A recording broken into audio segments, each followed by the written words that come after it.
So, ito na po yung sa instances natin, yung web server. And then, sa baba, let me go to details. And then, makikita natin dito yung open address, yung running. Yung first muna, iti-check natin yung instances if it's running 2/2, check, pass. Naka-Virginia siya. Then, para ma-open yung yung sa hello, gano'n. Ito muna tayo. Security group. Then, let's click this one. Web server security group. Ayan, na-add na natin. Edit inbound. Tools. Ayan, nalagay ko na kanina HTTP.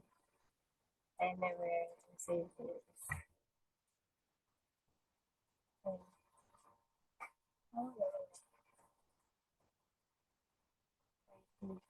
HTTP.